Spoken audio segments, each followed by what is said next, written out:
Here's the question. How do you make the impossible possible? Simple. Remove the I am, the ego. Now, how do you step into that newfound possibility? With a series of small intentional steps. Never forget, the greatest among us started from humble beginnings. But to truly unlock your potential, realize you're here for something greater. If you're yearning for more than just a good life, let's take that small step together to reach greatness. Welcome to the Greatness from Small Beginnings podcast, where we're talking to those who have gone from mediocrity to motivated, overlooked to overachieving, forgettable to unforgettable. Are you ready? Let's go.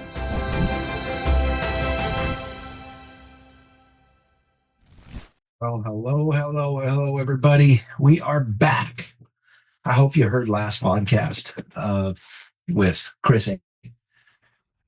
What a guy. So please go back. What was that? Episode 110, I think. That makes this one, yeah, whatever, wherever we put it in order when we put it out. But I think the other one was episode 110. Chris Avery. It was me doing an interview. Which I haven't done a lot of interviews in the last year, but that was a good one. Some facts that I didn't say that should tantalize you is this guy is running around the United States, like the perimeter roads around the lower 48 United States.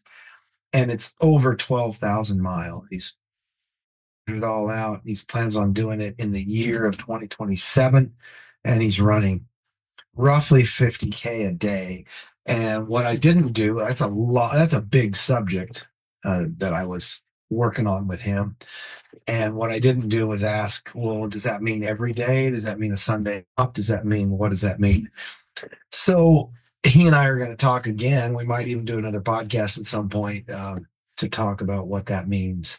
It was good. It was deep about when pain comes along, when you fail, when your body fails, when you get into your own head, how do you handle that? And it's good. So please go listen to it. And as I've mentioned so many times over the last year plus, this podcast is like therapy for me.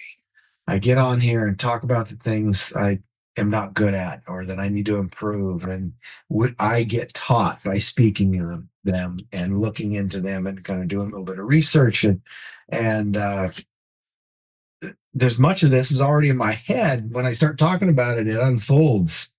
And I appreciate the listeners that are out there that encourage me to keep going. And so that's fantastic. All right. This subject is some of the principles of, let me turn to it. It's on the last page and I'll reiterate. Your environment decides who you become. You fill it with people who make you think deeper, act wiser, and live better. So that's what we're shooting for right now. And this is a short one. There's not a lot of things, but concept number one, let's get started, huh? Cut all dopamine. And boy, we're going to talk about the word all, but it says here, no porn, no sugar, no scrolling. Yeah, basically no brain rot. No short-term pleasure. About the dopamine thing, I do scroll a little bit. It's usually YouTube shorts rather than Instagram, which isn't necessarily better. That is for sure, because there's a lot of things that are just nonsense and a little less politics and that kind of thing, but a lot less nonsense. A few movie shorts and things like that maybe remind me of other things, but occasionally Instagram, I'll buzz on. So let's talk about no porn first. And that is a good one. That is a fantastic one. What I've discovered, oh man, that my junk box fills up with all kinds of like garbage, porn garbage. Some of it pops up immediately. Some of it you have to push another button. And that I have given into that temptation at times. I'm like, oh, no, and out. But then here's the thing that gets to me is every now and then I'm curious about men's health. Let's call it men's health. Put that in quotes. Prostate issues, ED, these other things that, in our older age, we tend to deal with. It's like it's top of mind. And if it's not top, well, we wonder about it. We're curious. And so there are these videos that pop up and mention it, and you go, okay, well, I'd like to know more about that. And then you think you're going to get into research. The next thing you know, it's this porno video that has a narrator. Oh my gosh, it's terrible stuff. And then they're peddling a product, of course, and the products are, you get on and look at the reviews, and not the reviews they give, but the real reviews, and almost all the products are garbage. And so, but they're hooking people through this basically this porn window. And I viewed someone, it's like, oh man, I can't believe it. Well, I am curious about these things, but I need a completely different outlet. And I've found other ways to find out what I need to find out. But that's not to say I didn't get hooked in every now and then, not to buy. Well, I did buy a couple of products, and you know what? A couple of them kind of worked a little bit, but not really sustainable is what the problem was. And because it gave more energy, whatever. And of course, we all want more energy. We work hard and we do those things that are depleting to us. So that's my story on that part of it. And so in the recent months, I've been like, nope, not going there, not getting sucked in. If I'm going to look at anything, I'm going to look at reviews through Google and other ways of checking out, product to see if they're legit.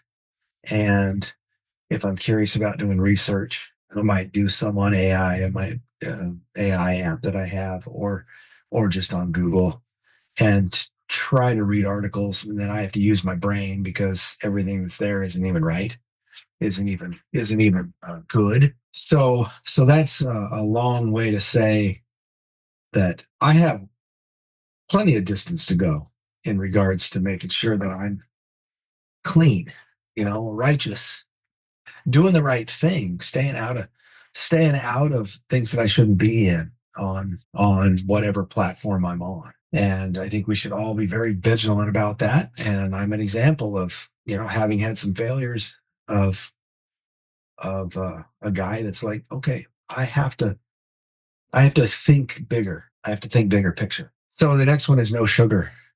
It's a good one. I don't eat much sugar, but I do have some snacks every now and then.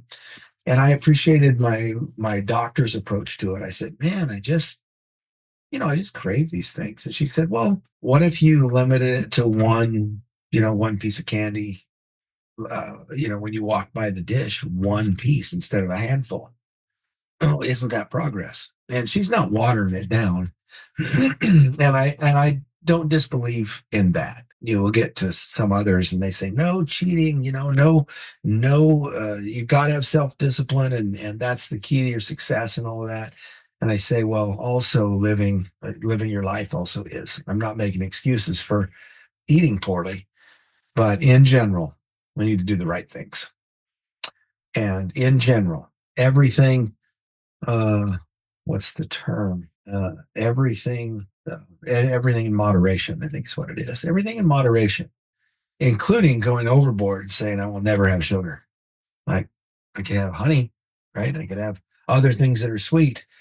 But I will say that my coffee, I don't have sugar in my coffee anymore. And I have energy later in the day because it was stealing my energy.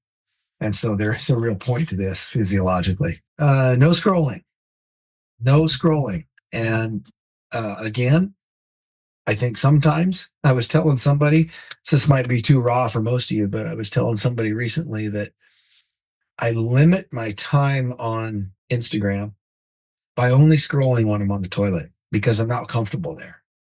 Some people can spend half a day there; they'll be fine. They're comfortable. I'm not. It's a place to do business, a certain kind of business, and be done. Although sometimes it's important to linger so that the business gets done. But So that means that I might scroll Instagram very short period of time. And I'm not religious. Like every time I go to the restroom, that doesn't mean I take my phone. It's just sometimes when I have my phone, I'll pop on Instagram, look at the two or three or four top things on my feed. Pretty much done my business by then, and off I go. But every now and then I'll linger for a little bit longer. But I will say that some of the content for this podcast, when you spend time on good things, things that are helpful, then the algorithm sends you more of those good things. So if you're viewing garbage, you're going to always view garbage. But I would say that I've been far more disciplined over the last few months, and probably 70% of what I get is fairly decent. About 30 or 40% is super helpful. And I will find subjects that I will take the link and put it in my notes and save it for a podcast or save it for later review. Let's see. The main one under this, okay, this is a section about cut out all dopamines, all the stimulants. It's no short-term pleasure. And I will say, it says cut all dopamine. Well, dopamine is like the happy place. So are we going to say, well, we never want to get happy. All we want to be is self-discipline. That is not the road to a happy life. And so there is definitely, though I think that life in general is very unbalanced, and this is one way that I think, okay, we need to be careful not to unbalance our lives by expecting too much from ourselves. And it's not to be undisciplined either. But sometimes we need a break. And sometimes we need a break with somebody that's messing around and having fun, that's eating sugar. My wife and I recently went to the restaurant for our 43rd anniversary. And the thing they have there is this absolutely amazing bread pudding. Now, we're not big into bread pudding. We don't get it anywhere else, but we get it there every time. And because it's amazing. And we share one, and then we brought a piece of it home. Well, there's a lot of sugar in that, but it's a special occasion. And then, the follow up to the special occasion is we can eat it at home a little bit one other time. And this is not a consistent habit. The idea is to break the habit, make it so that it's easier not to do it than it is to do it, and then have it then as a special occasion. So there you go on that one. All right. That was one. Number one, cut all dopamine. Number two, master your mornings. Okay. I'll get into this as we go through, to say the things that I do and don't do. Wake up before the world. I do that somewhere between 4 and 6 a.m. Mine's usually by 5. I've had a little bit of insomnia lately, so at times it's been even earlier.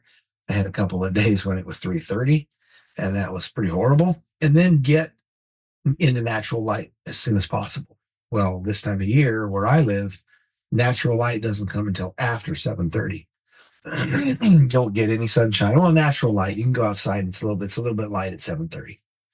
But it's hard to get into that. If you're getting up at 6 or 5, you have to wait a while. And then it says take a cold shower. Well, I am not going to do that every morning. I'm just not. I have a cold plunge, and I used it some. I've cold plunged for a couple of injuries I had, and they really did help. So if I got injured again, I probably would go back to cold plunging. But I literally hate it. I absolutely hate it. I get, it's not anxiety. I just almost this rage that why have I decided to do this? And it's before I even get in. And once I get in, of course, I hate it while I'm in. And then I hate the fact that I'm cold when I get out. And it's not an excuse. It just really is not for me. I prefer the opposite, which is far more comfortable, is a sauna. I love being in a sauna and or hot tub, but I really love it. And then it says morning routine, do a 10-minute workout. Well, I do some very short workouts in the morning. I'm 2026. I plan to build a rhythm, which means I haven't done it yet. Build a rhythm towards doing 10-minute weightlifting workouts. It's like a little circuit workout that I need to do. and haven't gotten too deep into it yet. But here's one that I do almost every morning, a weekday morning. Spend 20 minutes in silence. And it's not just silence for me. It's usually reading devotional, some kind, reading scripture, but no sounds, no phone on, no emails, none of that. And I will add to this one, no phone in the mornings for the first hour at least. Another thing I do in the morning that I heard from some that is important and it works for me is no coffee for the first hour, no caffeine. Hydrate before caffeinate. And that does work. I usually take a bottle of water and I put this greens in it and some other things and drink that. And then often I'll start in on a second water within the, not necessarily before I drink caffeine, but then on the way to work, I'll take something, drink water. So the point behind all of this is that we're overloaded with information day and night. 20 minutes of quiet helps you to sit, process, and decide which ideas or thoughts are worth implementing or keeping. It's important to seize the thoughts and say, is that thought me or is that someone else speaking into me? Maybe it's the devil, maybe it's God. And in that case, keep it. But maybe it's the devil. Maybe it's the bad habits in your brain that the devil has helped you develop over decades. Well, that's the time when you peel some of that apart and learn how to deal with it on a regular basis. It says here at the bottom of this section on mastering your mornings, your morning is your battlefield. Win it or lose the whole damn day is what it says. And I agree with that. There's a certain day every week that we have early morning meetings. And I have decided recently that I'm not going to get up at the same number of hours that are available to me on that day, but I need to get up earlier, which some people say get up the same time every day. It's the killer if you don't. And I don't see it the same way, but maybe one day I will learn differently. So I'm flexible on these things. Number 3, fix your feed, comma, fix your mind. Remove the drama. So it's about input. Remove the drama, add people who inspire, add Instagram accounts who inspire, add YouTube videos and YouTube sermons and talks and motivational things that inspire you and that are inspiring. And then add people who make you think better. Not everybody does, and we wouldn't expect that you'd always find that. But I know that the key to this whole thing is thinking. The key to this being a better person is thinking. And if I'm going to turn my mind off and be numb, it's going to be late at night sitting next to my wife. It's not going to be in my morning routine. I'm not going to meditate and let my mind just go wherever it wants. I need to seize my thoughts. And I disagree with the idea that we're supposed to just meditate and let things move, because if you're anything like me, and I think most people are, especially men, is you're either fixing something or you're obsessing over something or you're worrying about something. And most of those things are not going to do you any good. Change them. So you need to have higher thoughts daily. Listen to some of John Maxwell's stuff or buy some of John Maxwell's stuff. He has a small book called The Power of a Thinking Leader or something like that. But it's really good. It's really, really good stuff. So I would highly recommend John Maxwell for actually most of these things. Stop letting random content shape your life. And the point is that it does. That when you fill your mind with somebody else's zealous oratory about something, then all of a sudden you believe it. There's something in you that believes it, and you do it often enough and you're going to believe it and live by it. So find those that inspire and do good things. All right. The 4th thing, and this is the last one, but then I'll have the other couple things to say. Lock in the non-negotiables. For me, just great story. Back in September, I trained for it, so I didn't just go out and do it. I did a 29-mile run as a fundraiser.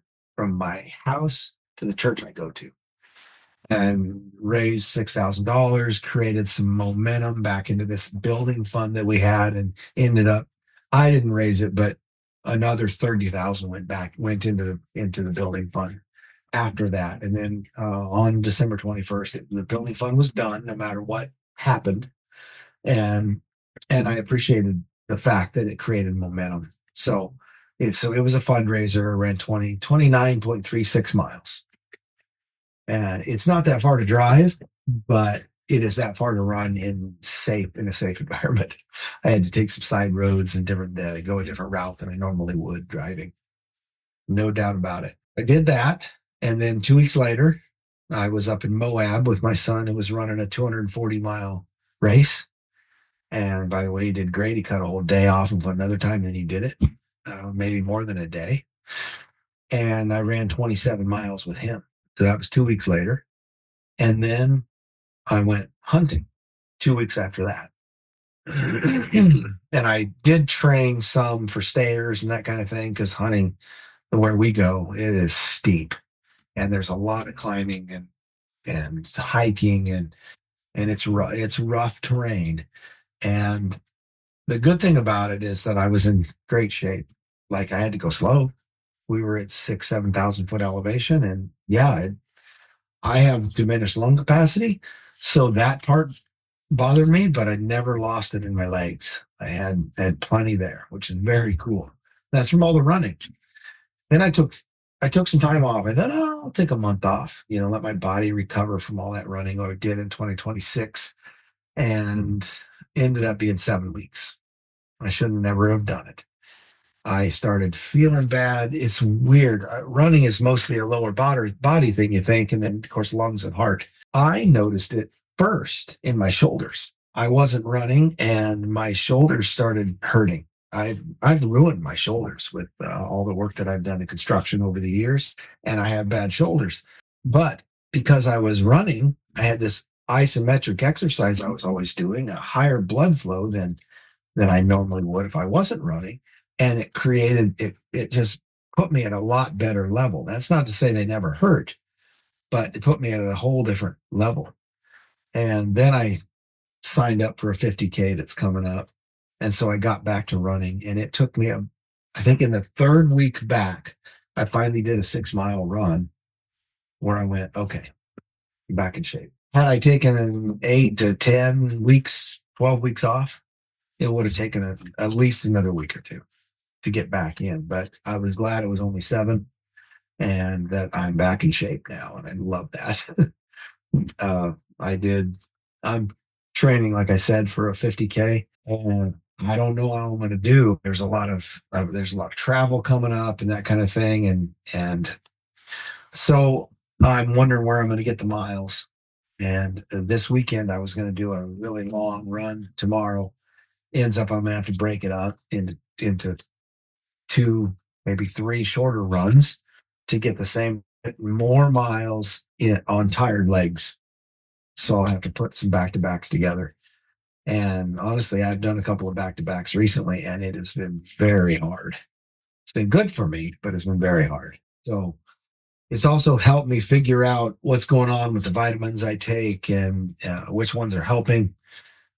And the other thing that I noticed is how much protein am I ingesting. I typically don't eat much during the day, and that's a problem. But the interesting thing about that is that I have to eat a lot at night. I actually bought some liquid, protein drinks, and need to take those far more regularly. And now I have to dial in, as I'm getting about a month away from that run. Now I have to dial in what's going to work for me as far as how much protein to bring in. And I know I'm depleting, so that means I need to bring in extra. Some people say 200 grams. Some people say 100 will do it. My body seems to need more than that. And this depletion thing I'm in, it's made me decide to try some new stuff.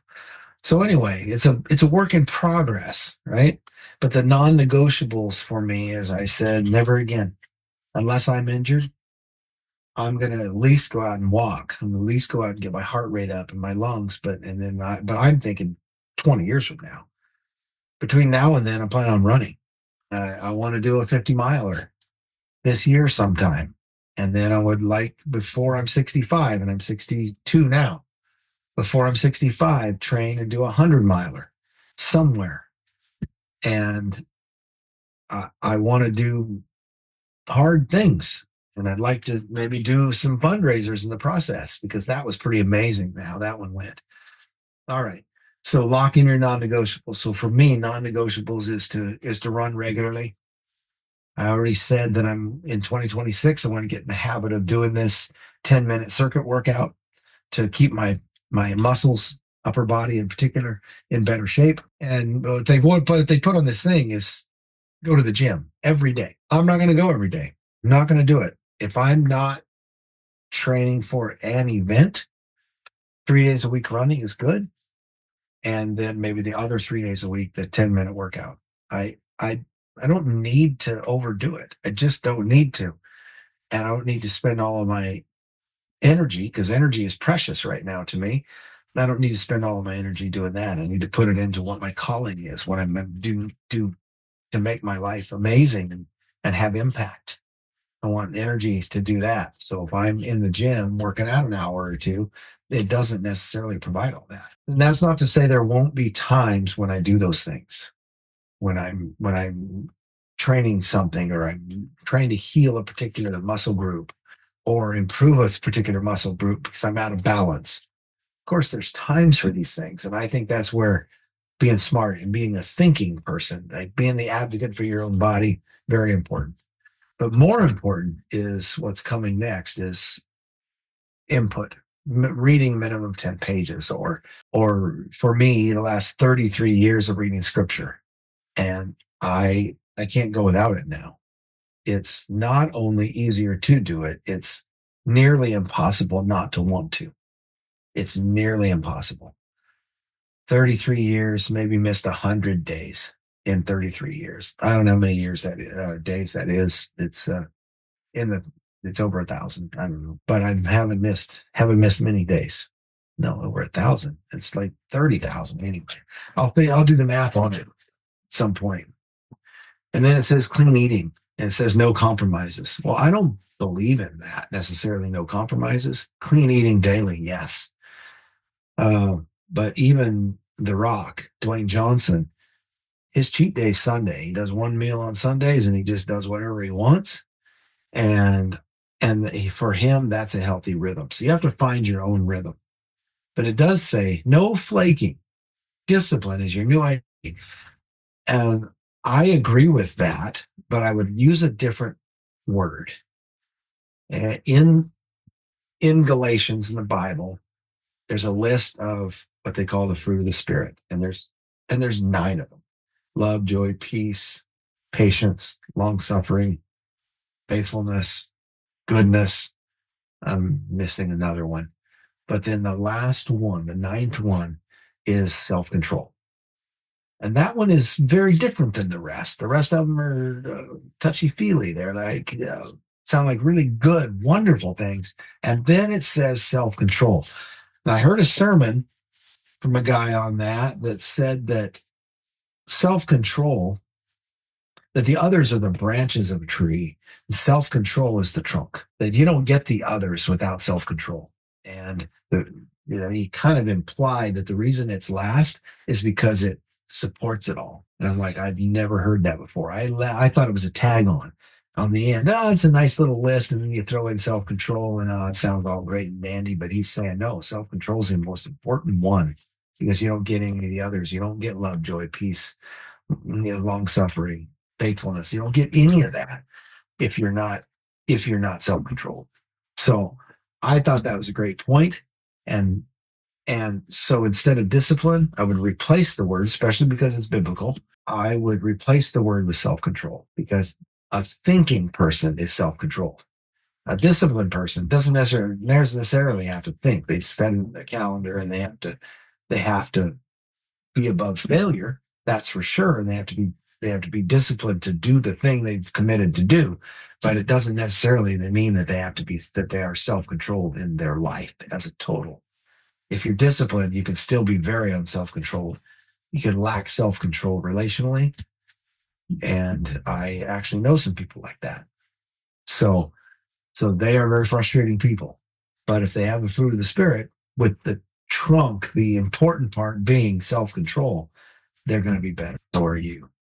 I know I am. That being said, I'll go back to what I said earlier about what I'm talking about today on the Greatness from Small Beginnings podcast. And by the way, this is a road to greatness. I talk about that almost every time.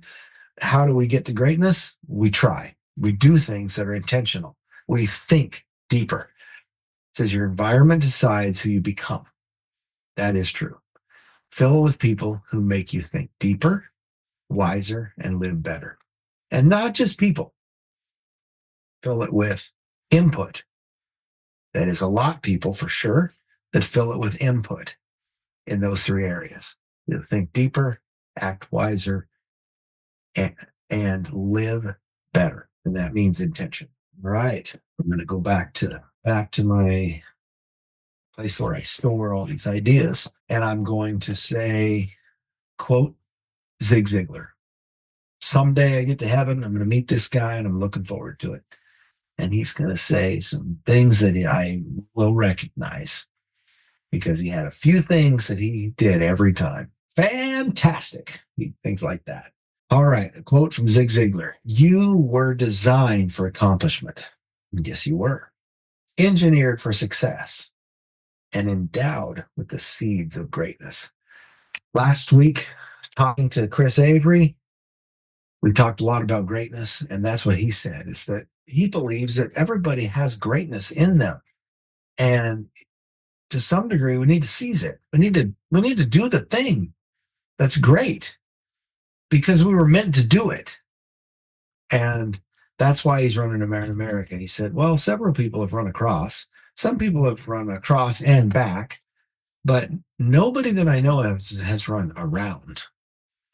And I'm looking forward to how it goes with him. I'm planning on doing a few stretches with him throughout that year. He's going to start in Arizona. I might fly down when he gets down towards Texas or something, maybe, and do some stuff with him there. But looking forward to being with on some of the runs. I know on the West Coast where I am, I'm about two hours from where he's going to cross from Oregon into Washington. And there's a certain bridge that I've always wanted to run across. It's 3.5 miles long, a little bit dangerous, but he'll probably have some kind of entourage, right? That'll help with that danger. That'll make people think, oh, there's something going on up here. I better slow down. And I would love to run across that bridge with him. That'll be late in the year 2027 if all goes well for him. So follow that. That'll be a year from now. We'll start that. And almost 2 years from now is when I'll be running with him down there. So I'll be in shape. I'm not gonna take any more time off of running. I'm gonna do it because it's best for me. Back in 2020, when we had COVID, that year created the necessity to kind of hone some things in for me. And one of the things I came to is that if I can keep my heart and lungs in shape, which I can control, then the uncontrollables I have to leave to God. If he wants to take me sooner because of some other ailment, some other issue, then that's up to him. But I can control the shape of my heart and lungs. And if he allows that to be a factor in how long I live on this earth, my intention is to live at least 20 more years. For every grandkid I have, and I have 18 now, the youngest is a little over 1 year old. Well, 1 year old. So when he was born, my goal of life, how long I'm going to live, went another 20 years. And then when I have any more grandkids, I'm going to go another 20 years. I'm going to live at least till then. And then it'll probably be longer just because I think that maybe I'm taking care of myself and doing it right. We'll see. All right, I'll read it one more time. You were designed for accomplishment, engineered for success, and endowed with the seeds of greatness. I'll finish with what I always do, a charge to go get after it. Now go be great.